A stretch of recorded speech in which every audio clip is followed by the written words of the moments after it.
League of Women Voters is delighted to have as our keynote speaker the chief executive of the Center for Community and Nonprofit Studies, Mary Beth Collins. She is a part of the Wisconsin initiative that has developed a civic health report that has recently been updated. And I think you all will be excited to hear what they have found, the problems, and also the solutions that she has found in these tumultuous times. So I would like you all to welcome Mary Beth Collins from the University of Wisconsin.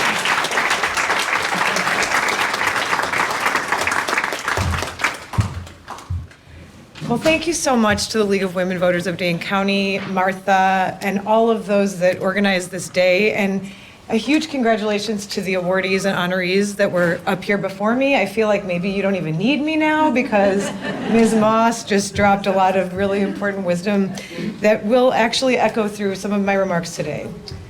So yes, my name is Mary Beth Collins. I am at the Center for Community and Nonprofit Studies at the University of Wisconsin-Madison.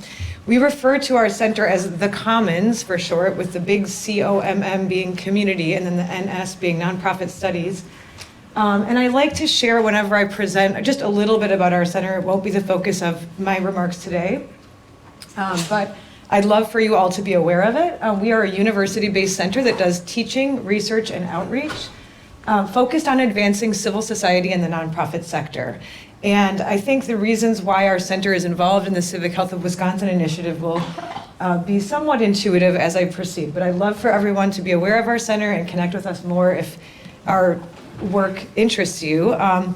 You know, in these times, being at a proud institution like the University of Wisconsin-Madison, which is a public university that was founded on land grant policy, and that has embraced a very specific concept of the Wisconsin idea, which is that, yes, we should be a world-class institution that teaches people and does world-class research to advance science and solutions for the world, but also the work that we do should reach out into the state and the world. And if you're not a Wisconsinite or you're not familiar with this concept, I encourage you to look into it. I think it's really the special sauce that is how higher education can and should move forward. We need to teach students well, but we also need everything that we do to translate out beyond the walls of campus. And I feel very confident and proud that our center is one of the many units on campus that is doing that really well.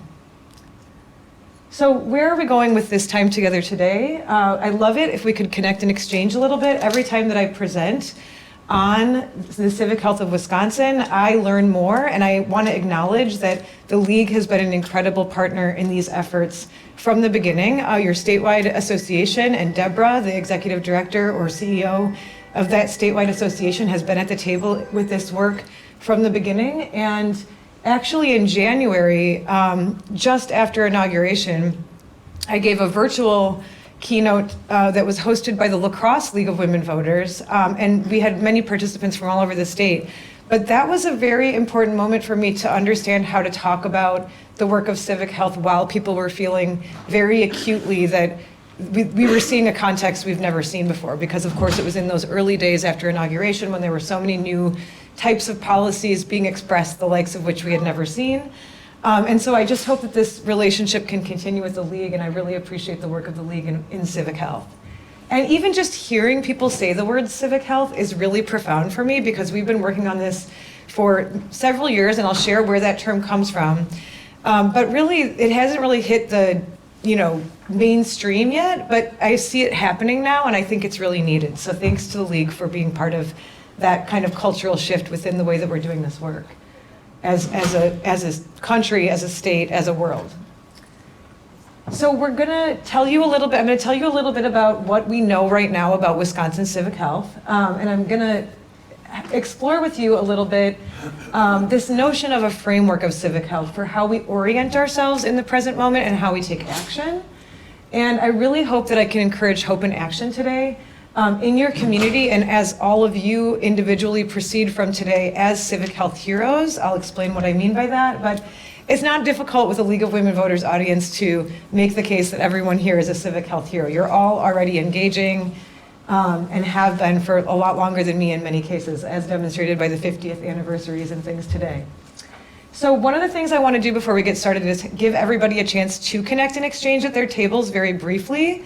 I'll demo this for you also because I feel that it's very important whenever I speak for people to know a little bit about me, because I think a theme that will be running throughout today's presentation is we are living in a pluralistic world with lots of different experiences. It was so beautiful to hear Ms. Moss refer to her childhood and those influences in her family that gave her specific perspectives on democracy and life and communities. And we all have some sort of a particular story. And I think in these times, it's really important that we all acknowledge that there's no such thing as a perspective that isn't influenced by that. So I'm going to share with you a little bit about myself so you know who is this person talking at me, what might her biases be, where did she get her perspective?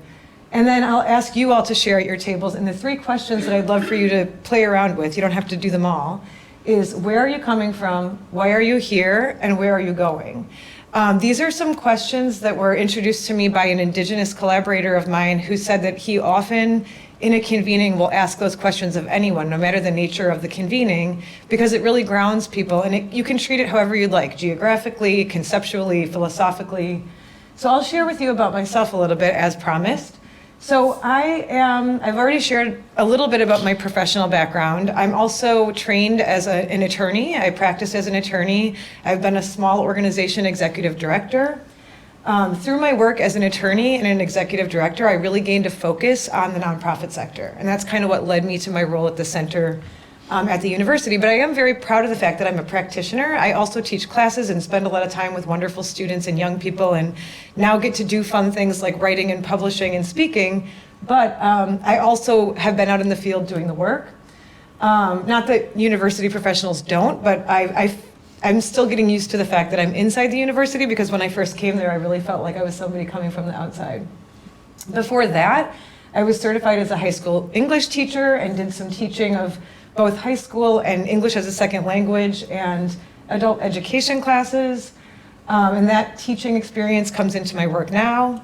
I'm also a proud Wisconsinite. I'm from La Crosse, Wisconsin, and so I used my little roadmap image here of where we're going. I had to use one from the Mississippi River Road in Wisconsin. That's literally the type of stomping ground I grew up in, beautiful place in the world. And although I've lived in Madison for lots of years of my adulthood, I got my law degree here, I started my career here, I raised 2 children here, East High School grads who are now environmental scientists. These are things that have shaped me, but I also really feel connected to my smaller town, Wisconsin roots, where both of my grandmas were members of the League of Women Voters, but none of my grandparents had college education. And the notion of going to college and being educated was something that really came from that generation of my dad's generation, where the GI Bill was how a lot of, especially white Americans, made that transition forward. So those are some things about my roots and my orientation. Like I said, I've been focused on civil society and the nonprofit sector for a long time. That legal framework really comes into the way that I think about the work that we're going to talk about here today. I won't share why I'm here and where I'm going. I want to turn it over to you to just take a couple of minutes at your table to share something about those prompts with somebody sitting next to you. And even if you're sitting with people that you know well, I'd love you to try to think of something in those quick exchanges that tells you something about that other person that might give them a slightly different perspective on democracy, their community, or civic health, or the world than you would have, even if it's that this is a person of a different age than me, or this is a person who grew up in a different community than me. So take a few minutes and I'll call you back.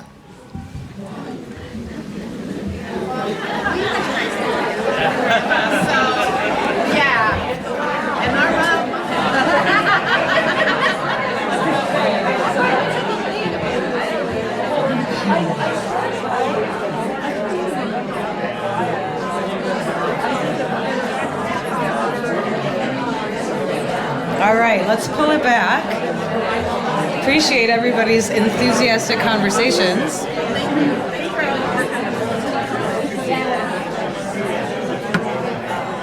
And I am going to see if anyone feels like they discovered something. All right, let's pull it back. I feel terrible interrupting these wonderful conversations. Thank you. No, it's always hard to interrupt some great, authentic conversation happening at tables in these situations. No, I'm not going to. All right.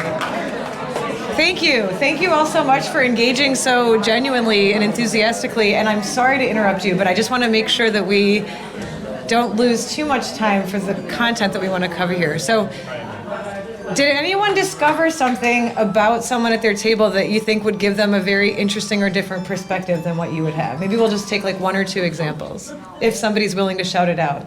And I'll repeat it into the mic for those that need that. Or with a student. Okay, so we've got a table that has some league members, I take it, and a student. That's my invitee today. Okay, so you probably have some different perspectives. Great. Anybody else have one? Yes, ma'am. Just to go back to history, it was amazing that she and I are from different areas, but she'd never interact with an African American on just the base. As a child. As a child, right. And I never did as a child. So, to look at us at our age and that we had a childhood, that we, in the same country, never really interacted with each other. So it's a strange thing that, we think that we're one or in the same, we're not. Thank you for that. But we both wear hats. Yeah. So A hat girl. I gotta say, your hat is amazing. I love it. Follow me home and you'll see how. Do you have a whole closet full? Ooh. I believe you. I believe you. So I'll just repeat that in the mic. That was a very profound note. So we have sort of, I think, generational maybe is one way of describing some differences over at this table. We have a UW-Madison student sitting with some league members that maybe have been out of college for a little while. And then we have, at this table, these two ladies shared that they're maybe of a similar age, but they each grew up. One, an African-American or black woman who grew up in also Arkansas, or? That's my sister. Okay. Okay, well, okay, but grew up in a community where she didn't have the chance as a child to interact with a lot of white kids. And then also, the person that she spoke with grew up in a community, maybe a similar generation, but where she grew up as a white American, not really getting the chance to interact with any kids, any black kids or kids of color. Okay, great. So there we've highlighted some ways that even though we're all here together and we have this League of Women Voters thing in common, we are still bringing very different experiences and perspectives. Okay, so what is civic health anyway? So civic health is a concept that we did not invent in our Civic Health of Wisconsin initiative in Wisconsin. It's a term that's kind of come up in the last decade or two from some researchers and some national level efforts that want to look at the underpinnings of healthy communities and healthy democracy. And in our Civic Health of Wisconsin initiative, we have chosen to define it as I've described it here. Individual and collective engagement for communities to define and address public problems and work towards conditions in which all can truly thrive and which promote democracy. So you'll see here a lot of images that I've sourced from actually my personal life and work experience. Some are some stock photos, but you see people just breaking bread together in community, shoveling walk for someone, volunteering, going to a ceremony related to the military or tribal community. You see a protest, you see a philanthropic event, you see a community parade. So this is meant to just sort of highlight the fact that there's all kinds of activities happening all around us that can be part of civic health. And to just dig in on that a little longer, this slide I really like because I actually just pulled photos from my own photo roll from like the last year, and some are in different parts of the world, and some are from Wisconsin, some are from my hometown. And they're, again, just examples of ways that we can engage. But I also provide this dot point list because I really want to say these things explicitly. This concept can cover a lot of different themes and ways of engaging. And I'm going to share with you today that you don't have to do all of them. to be civically healthy, but it's great to consider this menu of options. So civics education, media habits, voting, contacting elected officials, attending public meetings, volunteering and donating, participating in community events, joining groups, talking to and helping neighbors, engaging with people who have different viewpoints, protesting, boycotting, or using purchase power to have influence. So these are just examples of the types of behaviors and activities that we look at when we're looking at civic health. It's really interesting too, because I got up really early this morning to kind of just go over things and whatnot. And one of the small news pieces I heard was, no, actually it was from doesn't matter the source, but I actually learned today where the word boycott came from, which was that Irish farmers were trying to sort of be activists, and they wanted to ostracize a landowner who was charging too much rent. And either his name or the person that organized it was boycott. And so they all declined from having business transactions with this person because he was making the housing and land too expensive. So I had never known where that word came from, and just serendipitously today, I learned that. So why does civic health matter? I just described it to you a little bit, and you're gonna learn more through today's presentation about what it really means. But we know that we are in, even before we get to the sort of constitutional crisis terminology that the League of Women Voters has embraced, and that Ms. Moss talked about, and if that's where you are with it, I don't want to assume everybody in the room has the same perspective, but those terms did come up already today. Even before we get there, though, there has been multiple years of evidence that we are in a very low point in terms of trust of institutions in the United States. So that includes higher education, that includes government, that includes science, and institutions that we have historically as Americans mostly thought, at least comparatively, people trusted. We also know way back in like the late 1990s and early 2000s, there was this book called Bowling Alone, and Robert Putnam, the Harvard political scientist who wrote it, was sort of on this tour, and there's a film that people have been seeing lately that's this look back on his work called Join or Die. We've actually screened that through our center's work to host the community conference, which I'll share about shortly. But anyway, Putnam's work has come back on the scene, but 25 years ago, Putnam was saying, we have a problem with declining social capital in the United States. Whereas we used to be a country where people joined groups and were in bowling leagues and went out and communed and joined things together, we're not doing that anymore. Well, think about what's happened since 2001 when that book was published.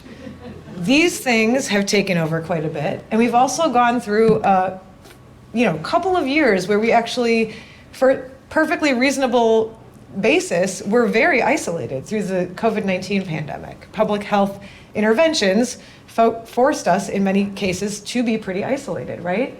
So this notion of not being connected, not having natural social capital in our communities has arguably become more acute, this problem of the decline. I also include in here the image of the actual healthcare providers, although civic health, when we refer to it, is not referring to physiological health per se, but there's also some research that's come out in the last few years that is very profound that says the way that we engage civically is directly correlated with our physical health. So even in Putnam's documentary, or the documentary about Putnam called Join or Die that I referred to, they provide very profound evidence that even joining a group of people that is different than who you live with, or just stretches you a little bit in terms of building that social capital, that will actually result in distinct physiological benefits, like reduction of cancer rates and heart disease rates. And I can't speak to the causal relationship. We had some 50-year anniversary people that could probably speak to it better than me from their work in the medical adjacent fields. But in any case, we know it's correlated.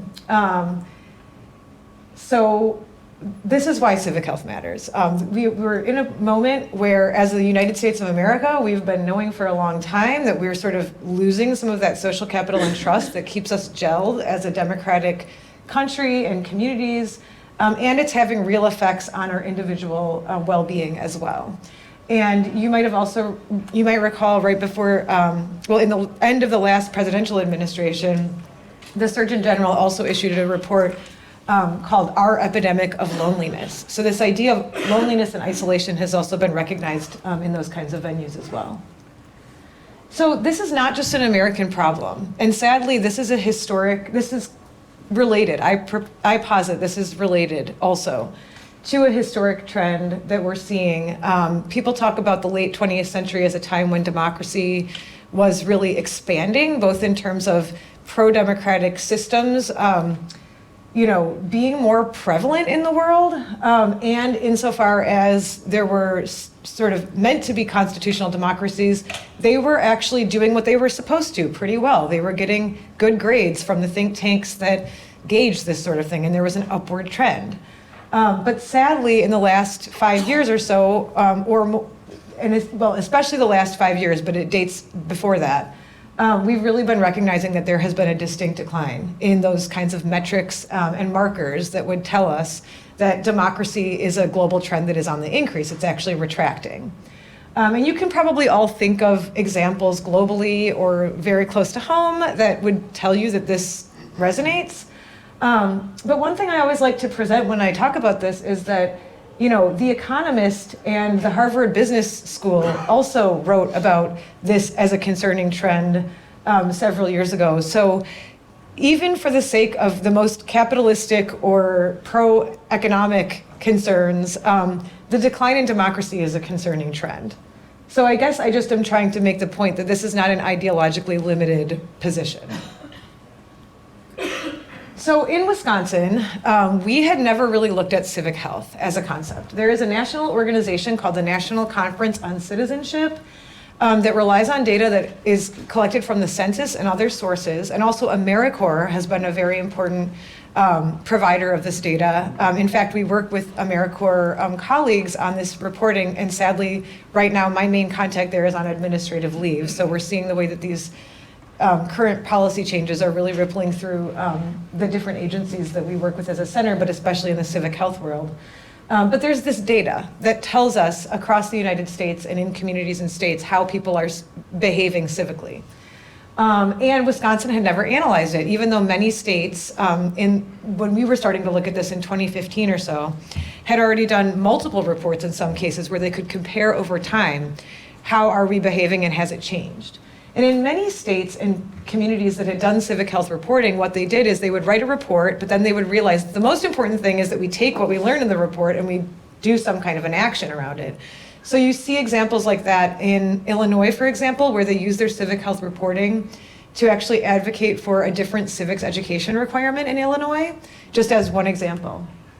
So around 2015, a little before, my predecessor at the center and some other colleagues at nonpartisan statewide organizations started talking about we should get a Civic Health of Wisconsin report done and see where it leads us next. And I actually ended up representing that group in Washington, D.C. and got to connect with some of those colleagues in other states and learn some of the things that I just shared about how to really make good on doing that reporting. And of course, we knew that this needed to be, and always wanted it to be, a very nonpartisan and network-based effort. We didn't want just one organization in Wisconsin to own this work. We wanted to build it as a coalition-based, nonpartisan effort so that people could really collaborate and that we could lift up organizations like the League and individuals who are already doing this kind of work in their communities. And one other thing I just want to mention here, for those that have been in Wisconsin during this time and have not been in Wisconsin in this time, when I talk about the Civic Health of Wisconsin in other contexts nationally, or even this summer I'm going to get to do so globally, and I have done some presentations globally on this, I refer to the fact that Wisconsin actually was really on the early cusp of some of the polarization trends and things that we have seen hit our country. So if you were here in 2010 when protesters took over the Capitol, you know that was a very specific feeling, and I use the Spanish word for this because I don't have the right equivalent in English, but it was a golpe, like a big hit. We were living in Wisconsin as a place that we always kind of thought that we were a place where Republicans and Democrats would go to the tavern after the legislative session and they were friends and they would hang out, and we didn't feel hateful or separate from each other, and we didn't think we were a place that went into those polarized pockets. We thought we were a place where we thought about policy and we made good decisions together with our different perspectives. But we started to see ourselves be a place that, unfortunately, those trends started to kick in. And I have thoughts about where they came from, which might just come through in the report today anyway. But Wisconsin has really special experience in this regard, because in some ways we've already been through a disorienting phase of that and worked through it. And it's not everything is perfect, but we have had to struggle through that a little bit differently than maybe some of my colleagues in Europe right now when they are talking to me with shock about what's going on in the United States, or my friends in Chicago, right? So different context here. So the first report that we did in 2020 just kind of set the tone of what we know about Wisconsin's civic health. And I'm not really going to linger on these statistics. Basically, what we thought about Wisconsin was true. We had pretty good voter turnout, high. We were one of the highest rates of voter registration and turnout nationally. We had a pretty middle of the road to strong, like sort of sense of volunteerism and donations to philanthropic organizations.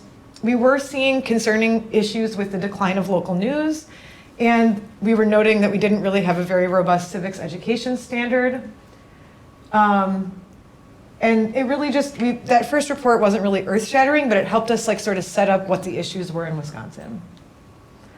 And from there, we did what I referred to as our intention, which we didn't just publish the report. We actually formed a nonpartisan statewide initiative that had a steering committee, including ex officio members from the Lieutenant Governor's Office and the State Superintendent of Public Instruction. This was based in part on talking to other states about the way that they did this. We formed a steering committee, and we started kind of gauging what was already going on in the state, and we tried to really lean into this idea that there are plenty of civic health efforts already happening. We want to inventory those, we want to help to connect them, and if there are gaps that we can cover, then as an initiative we can try to do that. So if you go to our website, which after today I'll find a way to maybe offer these materials also via email, but that QR code would get you to our website.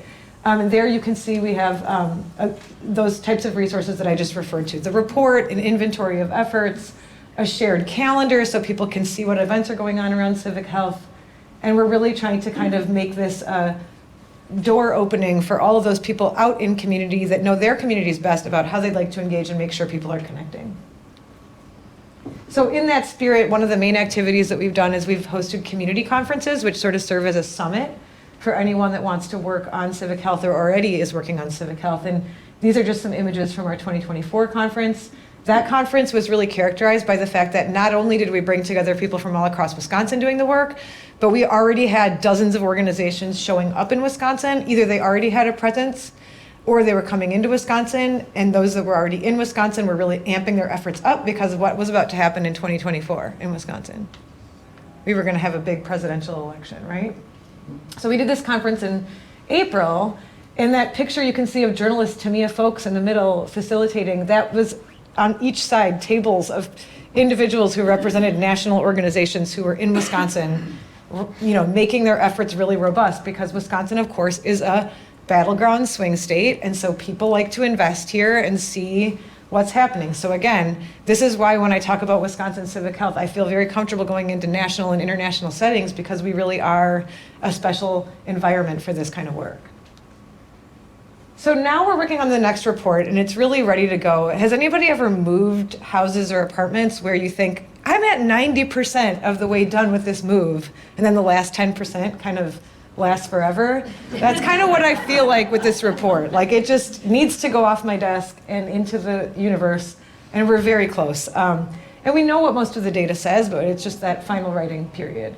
So here's what generally the report gets at, very thematically, very broad strokes. I will give you information on how to access the report and make sure you keep up with it later.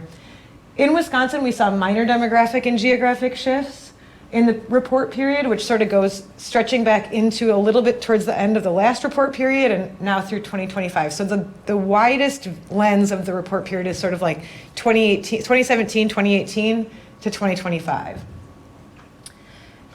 We clearly saw effects of the pandemic. You can see, and I'll share a little bit more precise data on this, but volunteering really dropped in Wisconsin during this time. And we know that it also affected trust and social connection in lots of ways. We have very strong electoral participation in Wisconsin. It's actually gone up in this period, as it has across the country for presidentials, but also in special elections, which usually are ones that are not as robust, we also had incredibly high turnout. And we know that there were many new modalities of participation which became more common during the pandemic. The increase in in-person absentee voting, like the library has been doing, as well as mail-in voting, which is really the same thing in Wisconsin, but that's how it shows up. We also know that concerning trend of a decline in local media and the rise and evolution of digital media and large-scale corporate media and the way that that's connected to polarization and other media habits and the way that algorithms and the attention economy, which I'll talk about a little bit more, have affected people is a part of our Wisconsin world and the world at large. I will say there is some hopeful stuff around this, though, because you see, I've been seeing a lot of very robust efforts in the last couple of years for there to be more robust nonprofit media in Wisconsin, specifically to tackle this problem. Yeah, and one of the habits I'm going to encourage you to think about is where should you be buying a subscription to or where should you be supporting that? So Wisconsin continues to have some serious civic education gaps, in my opinion. I would take this position from kindergarten to graduate school. I teach brilliant students, and when we dabble into policy and civics education, I can see that there is a lot of room for improvement there. And it's not their fault. It's just that we're living in it. Ms. Moss said it. The children are watching, and what if they know? My children are going to be 28 and 25 this summer, and they became sentient beings, mostly in the Obama administration, and all of the elections that they've voted in or been teenagers in where they're really paying attention, Donald Trump was an electoral candidate. So for those of you that are my age or older, just think about that reality. That is a very different reality than like the sort of scope of what we thought of before that era, right? And so we need to I think we need to double down on preparing people to participate. So we also know, this was a part of our reporting that we did not even report on in the first report, but we reported very robustly, sadly, on the level of threats that public officials felt during this period. We have data from the libraries, we have data from a Princeton effort that tracked threats all through the election season, election officials reporting that they felt threatened, other civic frontlines folks, and you really wonder how we're going to keep people doing this work, and that is related to that polarization factor that I was talking about and that decline of trust in institutions. And the ability to threaten very easily with these things. I mean, I'm not saying that makes it any less scary, but it's just like, this is a whole different context than before. And we know that people have been isolated and lonely. I really see that improving. I see young people even who I think arguably do live more of their lives digitally, really seeking out this human connection thing, and I'm really inspired by that. I'm a huge nerd about third spaces, and it relates to my work, and it's also my Wisconsin-ness because, you know, we would go to the tavern to watch a football game or whatever, and it's like that thing of just running into people that you didn't choose to see is something that I'm really passionate about, and I think people are getting back out there again, so that's good to see. So these next few slides are just a few little snapshots of some of the data that we actually got from the report. These are just two images that represent different ways of looking at Wisconsin. The one on the left shows our population centers and sort of the micropolitan and metropolitan and rural areas. And the one on the right just acknowledges the way that Wisconsin was sort of shaped by different tribal communities originally, and then the white spots are where the actual tribal lands are. So demographically, we know that Wisconsin is aging. And this is a trend that's affecting many places in the world right now. And Wisconsin is no exception. One of the things about Wisconsin that I think we really need to keep an eye on is that in some of those rural areas, like here, the white spaces on the left-hand slide, those are some of the most aging parts of our community as a state. And we know that those are places where the infrastructure is not great. And so we do have some concerns about, what's going to happen with folks that might need a little bit more support in places that don't have a lot of infrastructure. We also know that Wisconsin, while, the trend nationally is that the United States is sort of becoming less white. That is true in Wisconsin, but our trend is actually less distinct than in other parts of the country or the rest of the country on average. But this graph is a little deceiving because the percentage of total people of 2 or more races is still very small in Wisconsin. But I think it's really interesting to think about the fact that that big line of blue on the top there, that is the population group that is growing at the fastest pace, right? So this idea of like people just having like a named ethnic identity or something is probably going to be something that's going to change for us as we look ahead. People are going to have a lot of different identities. People already do.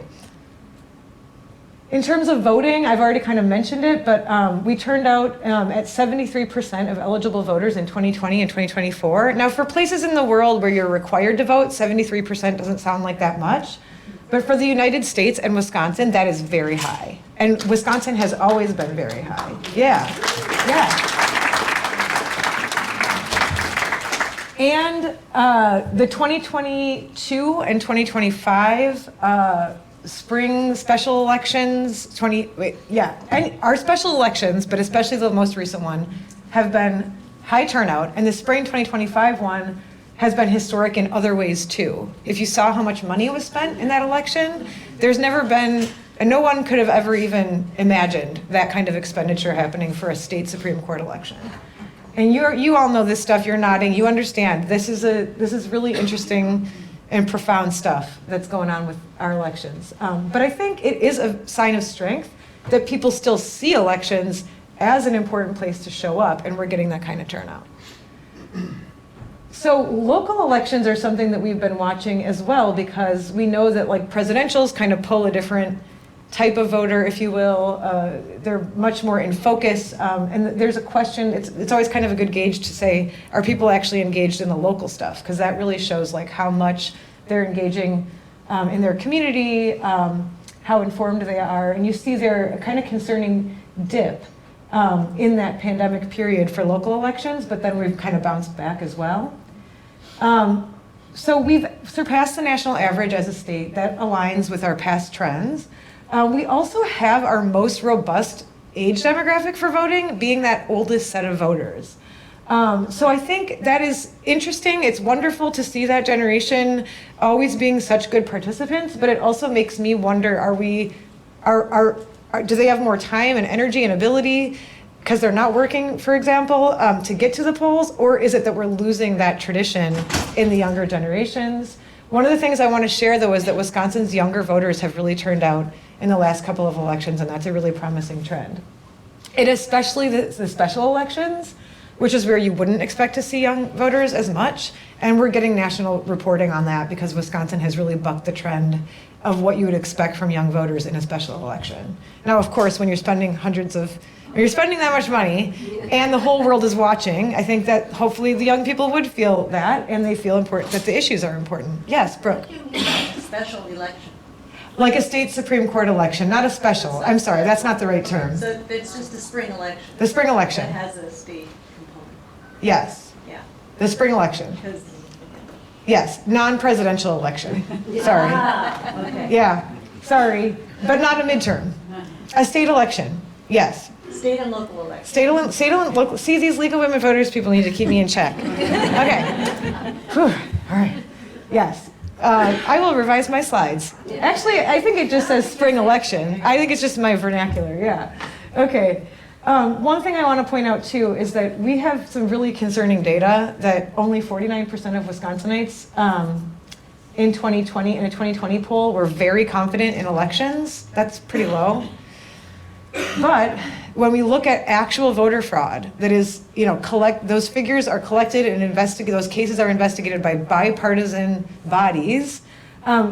Since 2012, we have 192 cases of voter fraud across all of the state, local, and federal elections, and any special elections if there were any. We've only had 192 cases of voter fraud across all of those elections. So think about how many elections have gone down in that 12-year period. How many different precincts, how many different voters? Of those 192, 109 were related to probation status. And in Wisconsin, if you have a felony conviction and you haven't gotten off paper yet, you are still limited from voting. But that I interpret that 109 as being probably not intentional mistakes. It can be confusing. So just the point of this is we have low trust in elections, but high efficacy in administering strong elections and not having voter fraud. So public meetings and organizational membership are other metrics that we track for civic health. And we saw that in this period of the pandemic and the edges, 2017 to 2023, the nation actually went down a lot in terms of attending public meetings, but Wisconsin actually, while it decreased, did a little better. And I don't know yet if that's because we put all of our meetings online or what the case is, the explanation, but that's a good sign that people are still engaging. And then, unfortunately, we also saw declines in organizational membership during that period. And we kind of like to look at our neighboring states. So here you see that Wisconsin had a pretty significant decline even compared to neighboring states. And we were lower, we had a worse decline than the national average as well. So not good, but hopefully coming back. Does that include unions, labor unions? Yeah, it's self-reporting. So the question sort of keeps it open. I don't know if I'm looking in the right direction. I don't know where that voice came from. Oh yeah. So I think it's any organizational membership. It could be, and one of the things about the data that it is self-reporting. So sometimes we don't really know how people are personally interpreting the question, but yeah, I think it would include unions. So we've always been really strong in our volunteering rate compared to the national average. Historically, you can see there the figures from 2017 to 2021. But unfortunately, this is one of the most concerning pieces of data. Wisconsin really suffered badly with volunteering rates during this period, even compared to our neighboring states and especially compared to our neighboring states. And we're bouncing back, but we still haven't gotten back to our pre-pandemic levels. And this was something that people were paying attention to at the time. I was getting calls at this center about the decline in volunteering rates and people being really worried about things like volunteer fire departments and things that those rural communities without a lot of infrastructure really rely on, even going beyond traditional nonprofits.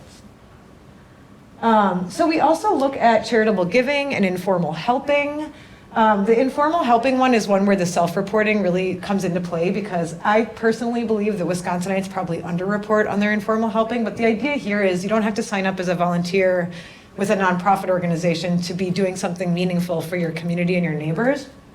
You could be helping the woman next door who is immobile get her groceries, or you could be shoveling, or you could be bringing casserole to the wake at your local church, or what have you.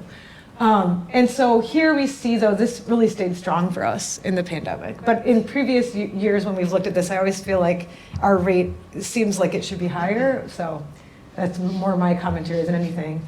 Our charitable giving has kind of held steady throughout this period, and we're right in the middle, nationally. In terms of talking to friends and family or neighbors, the trend that we see is that people talk to their like-minded, well, I'm not going to say like-minded yet, friends and family more, neighbors less. And I do tend to think that that means that during the pandemic, when you're less forced to be in those spaces where you're talking to different kinds of people, you kind of hew towards the people that you want to pick up the phone and call, and the people that you would otherwise just bump into, but you're not really sure if you feel the same way about things, you're talking to less. And again, we had these threats for election officials, and so this was really concerning. 1 in 6 reported that. So Wisconsin is one of only 15 states that does not have a particular graduation requirement of a civics course. We do have a graduation requirement. It's a test, and there's pretty open administration of that by district, so there's not really necessarily yet any way of really collating, like how are the Wisconsin high school graduates that take the test doing. That's something that we have a really robust and great specifically focused on education coalition doing great work with around these issues, and the league is involved with that, but the Wisconsin Civics Learning Coalition is what it's called, and it's really trying to look at how do we increase some standards for civics education in Wisconsin.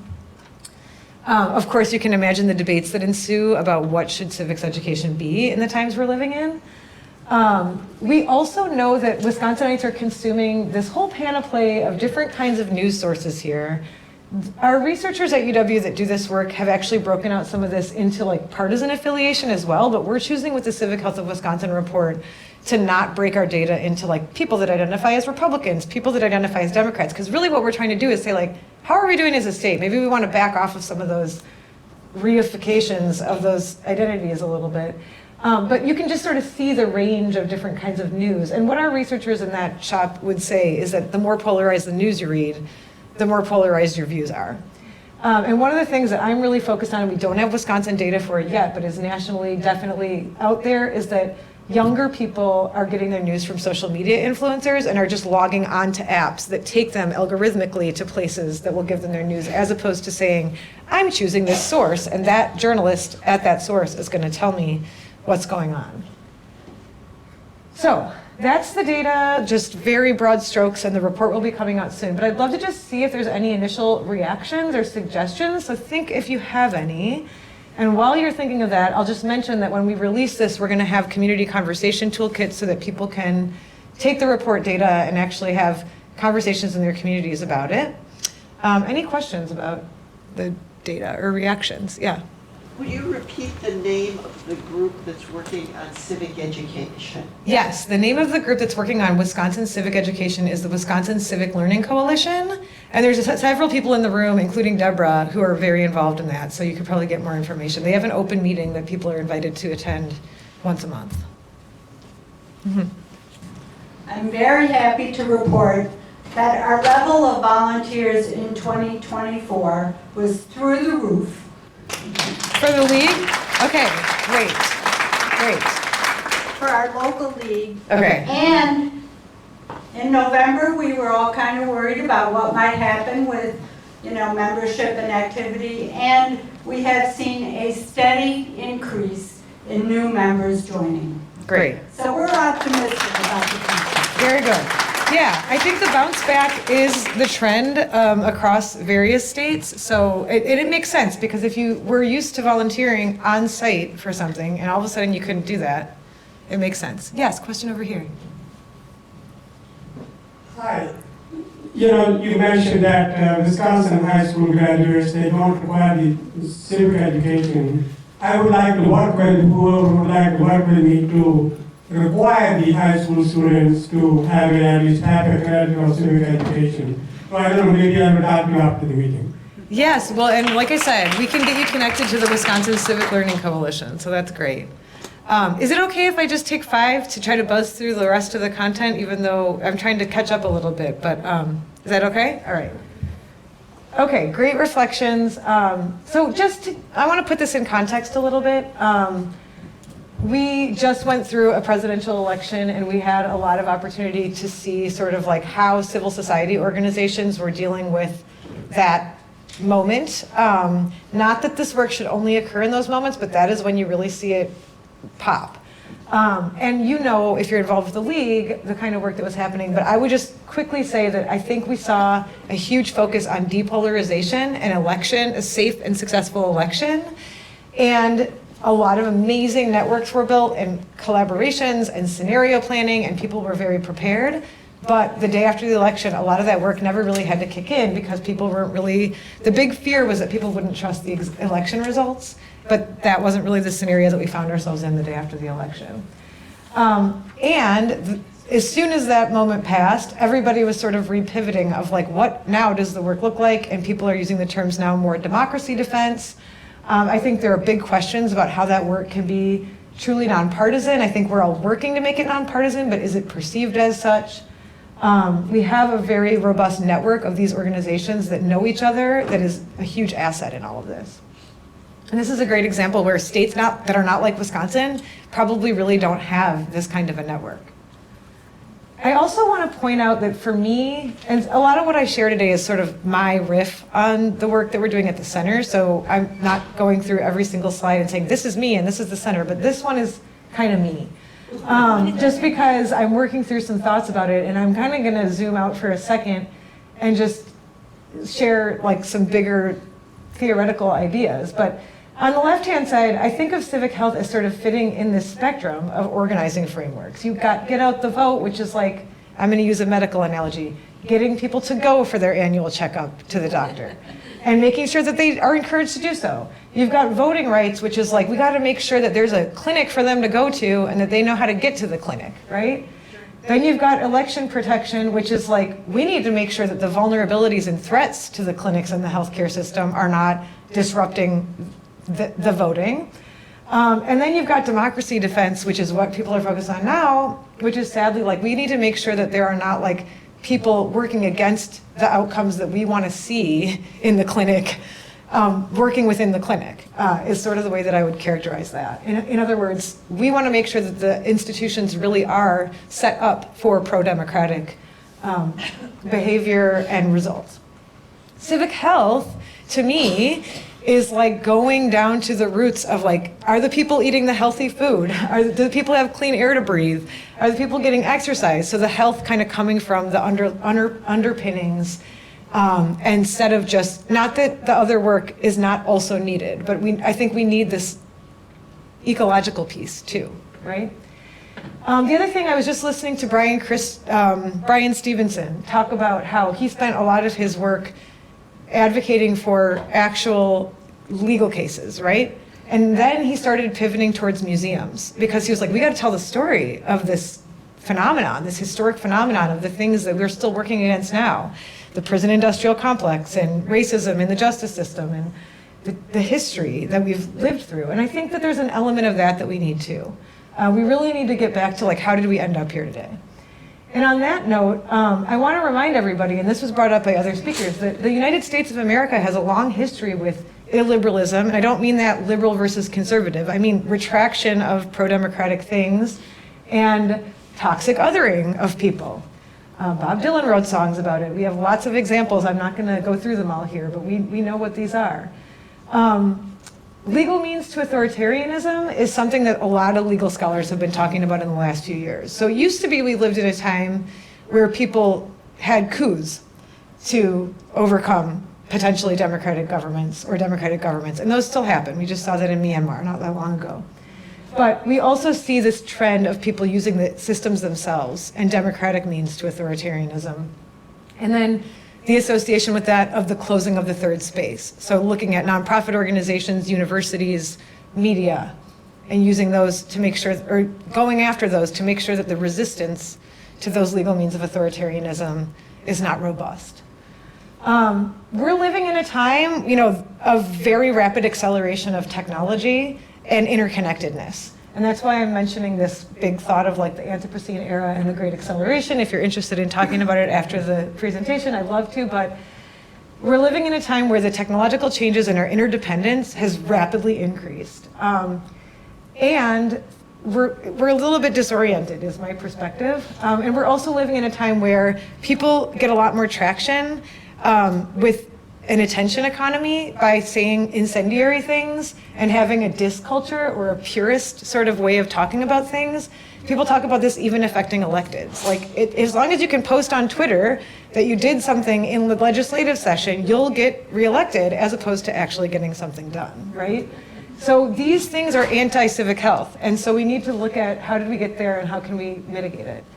One thing I see in my civic health work and my work at the center is that there is a huge positive trend of community self-determination that's been going on for a long time, where communities are saying, we want to have more control over our food or our safety. And we can come together in those ways, and it's especially important in communities that have often been forgotten. But we also have to recognize that there's a collective interdependence that we have. AI, climate change, war, these things are not things we can just like put a little boundary around ourselves and stay separate from other people. So the local to global thing, I think, is really important in all of this. So I'm just going to leave you today. We didn't get to everything, but I really do want to leave you with some thoughts about how you can actually increase your own civic health, how your community can increase its civic health. On your table, you're going to see a worksheet that gives you some suggestions of ways that you can do that. One side is 12 steps, and the other side is a little like reflection worksheet that you can do to start to plan your way of engaging.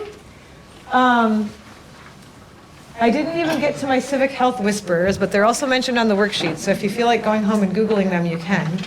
But these are, for me, figures that really inform my perspective on civic health, and I would love everyone to think about who informs their perspective on civic health. And yet, we can all, in our own communities, be civic health heroes. Bob Euchre was somebody I wanted to talk about, but we didn't have time.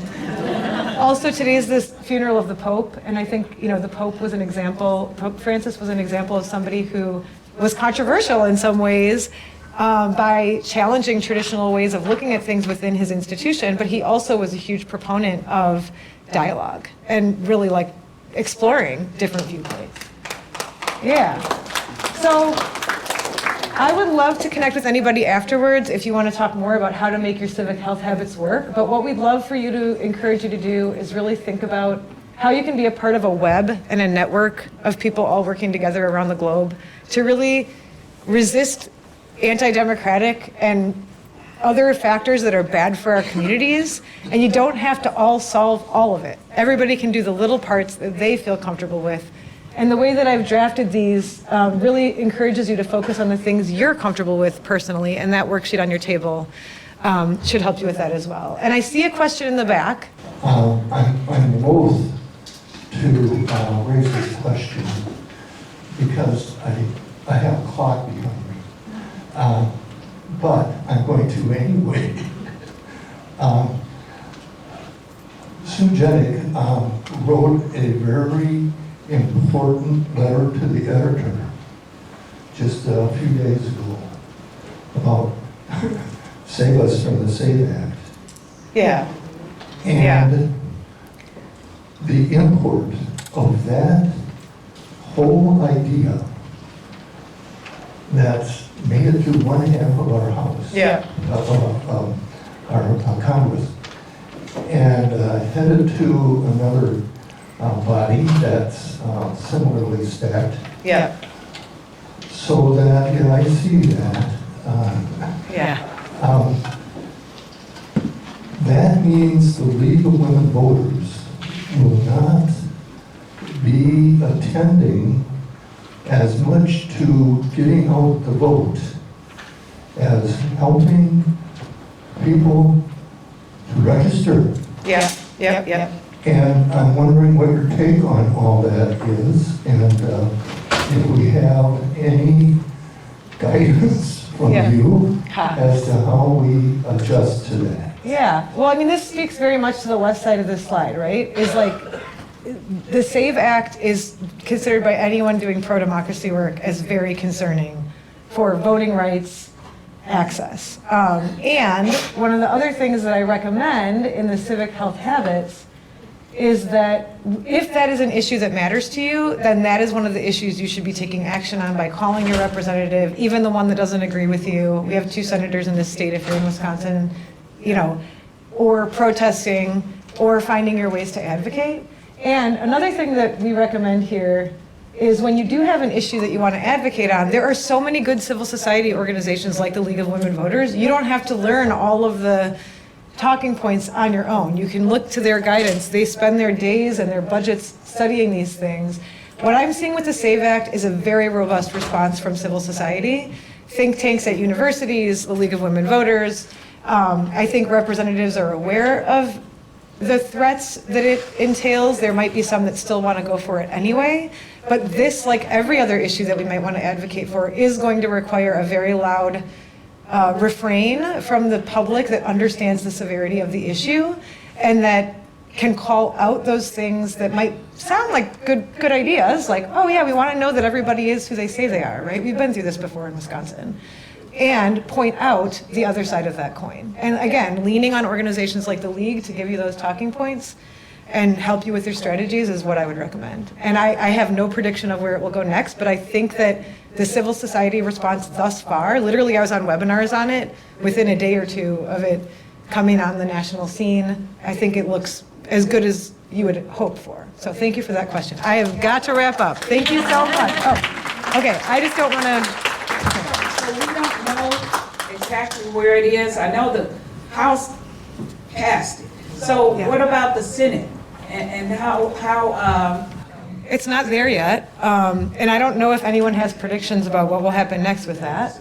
Predictions are they won't take it up. Okay, the prediction from the League of Women Voters of Wisconsin that they won't take it up, but I don't think that means we should rest on our laurels. Yeah, I think you should call your senators if you're concerned about this issue.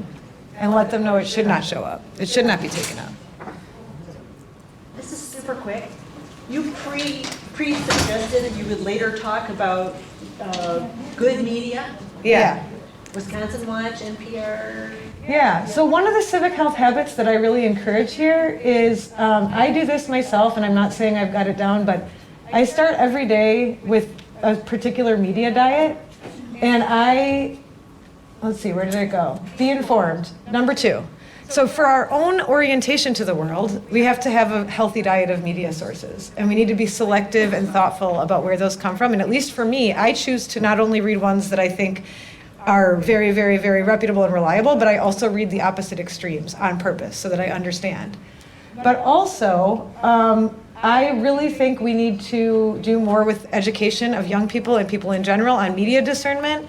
We have trainings on that we've been giving in different contexts, and I hope that we'll be expanding that programming.